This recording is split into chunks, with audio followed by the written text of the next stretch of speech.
নমস্কার, আপনারা দেখছেন রাখি ক্রিয়েশন। সাথে রয়েছি আমি রাখি। রাখি ক্রিয়েশনের আরও একটি নতুন রেসিপি ভিডিওতে আপনাদের স্বাগত।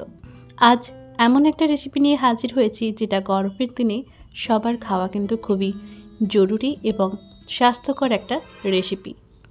এই পদটি বানানোর জন্য আহামরি কিছু লাগবে না, বাড়িতে কিন্তু সব কিছুই থাকে। শুধুমাত্র হাতের কাছে যেদিনই লাউ শাকটা পাবেন তৈরি করে ফেলবেন এমন একটা রেসিপি।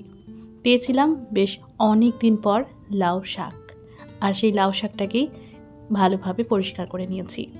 ডাঁটাগুলো আলাদা করে নিয়েছি, শাকটাকেও আলাদা করে নিয়েছি। আজকের এই রেসিপিটা বানানোর জন্য সবটাই আমার লাগবে না, তবু আমি ছাড়িয়ে নিয়েছি। এখন এটাকে প্যাকেটের মধ্যে ভরে বা কোনো এয়ারটাইট বক্সে রেখে দিয়ে ফ্রিজের মধ্যে আরামসে থেকে যাবে। চলুন রান্নাটা শুরু করি। প্রথমেই কড়ার মধ্যে সর্ষের তেল দিলাম পেঁয়াজ আর আলু, সাথে দিয়ে দিলাম লাউ শাকের যে ডাঁটাগুলো ছিল সেগুলোর বেশ অনেকটা পরিমাণ। যেমনটা আপনার রান্নায় লাগবে তেমনটাই নিন, কারণ আপনি কতজনের জন্য রান্না করছেন সেটা বুঝে কিন্তু পরিমাপটা করে নিতে হবে। আমি এখানে আলু আর ডাঁটা ভালোভাবে মাপ করে নিয়ে নিয়েছিলাম। এখন পেঁয়াজের সাথে ভালোভাবে সব কিছু নাড়াচাড়া করতে করতে ভেজে নিচ্ছি। আগে পরের কোনো ব্যাপার নেই যে পেঁয়াজটা আগে একটু ভেজে নিয়ে তারপর দেবো, কারণ পেঁয়াজ আলু আর ডাঁটা সব একসাথে দিলে সময়টা বেঁচে যাবে। একটুখানি লবণ একটু হলুদ দিয়ে নাড়াচাড়া করছিলাম।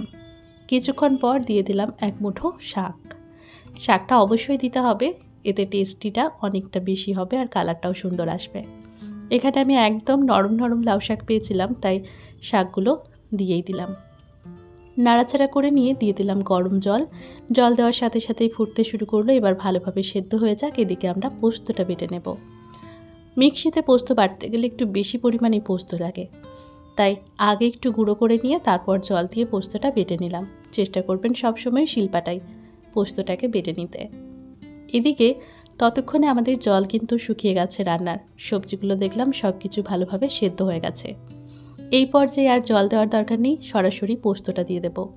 চেক করে নেবেন, যদি মনে হয় জল লাগবে তাহলে গরম জল ব্যবহার করবেন অবশ্যই সাইড থেকে।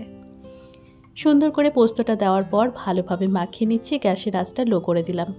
এবার ভালোভাবে মাখাতে মাখাতেই দেখা যাবে পোস্তটাও ফুটতে শুরু করেছে। আমাদের একদমই ভালো লাগে না কাঁচা পোস্তর গন্ধটা, পোস্ত আমরা সবসময় ফুটিয়েই রান্না করি।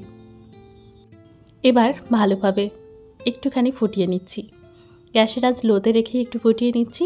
যে জল জল ব্যাপারটা রয়েছে সেটাও একটু শুকিয়ে যাবে, বেশ মাখো মাখো হবে এই পোস্তটা। ব্যাস, গ্যাসের আঁচ বন্ধ করে একটু রেস্টে রেখে দেবো, তারপর এটা পরিবেশন করব গরম ভাতের সাথে। এমন একটা পোস্ত থাকলে কি চাই বলুন দেখি, আর কিচ্ছু লাগবে না। গরমের দিনে কি রান্না করব এটা ভেবে ভেবেই গৃহিণীদের মাথায় হাত হয়ে যাচ্ছে। তাই আগের থেকেই প্রস্তুতি নিয়ে রাখুন কোনটা কবে রান্না করবেন, তাহলেই দেখবেন রান্নাঘরের কাজ আপনার অনেক সহজ হয়ে যাচ্ছে। যাই হোক, কেমন লাগলো আজকের এই রেসিপিটা কমেন্ট করে জানাতে কিন্তু একদম ভুলবেন না। ভিডিওটি দেখার জন্য ধন্যবাদ।